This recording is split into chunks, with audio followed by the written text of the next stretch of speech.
Naghinam-hinam na ang mga residente sa Purok Lower at Charon, Barangay Kalumpang, Jensan nga masugdan na pagbalik ang konstruksyon sa dalan sa ilahang lugar tungod perwisyo na matod pa kini alang kanila. Sumala sa usa ka vendor nakalabay nga si Mana adunay gipanghatod ang taga-Barangay Kalumpang nga mga materialis alang sa ayuhonon nga dalan. Nasayran nga bulan sa Setyembre nakalabay nga tuig nasugdan ang proyekto sa barangay nga road concreting with drainage. Nung isang araw, tinawagan ko si Kapitan.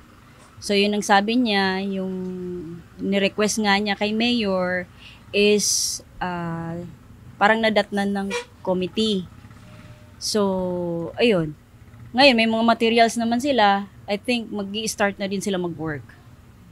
So, pero ngayon, nag-uulan-ulan pa rin eh. So, kahit ako nahihirapan talaga sa loob kasi pumapasok talaga yung tubig.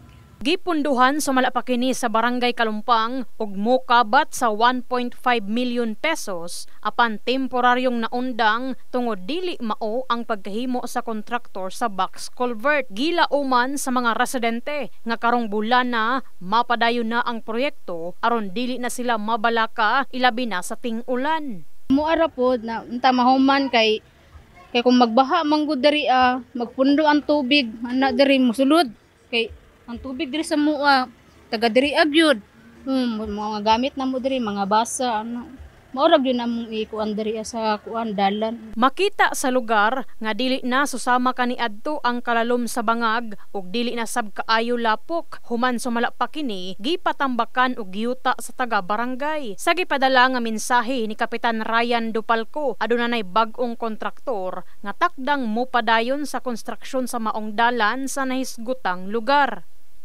Kontintis man atong ginapadali na gina ato lang sabton kay kung maghimo magud ka project na gunay mga obstacle kumbaga na mga harang dili dai mapadali kay tungod nga naga-construct mo kita kun di po ato na trabaho magka problema po dra kay grabe ra ba ang tubig gikan sa taas gina-aksyonan na so wala na ginapabaya sa atong barangay gina-aksyonan gina.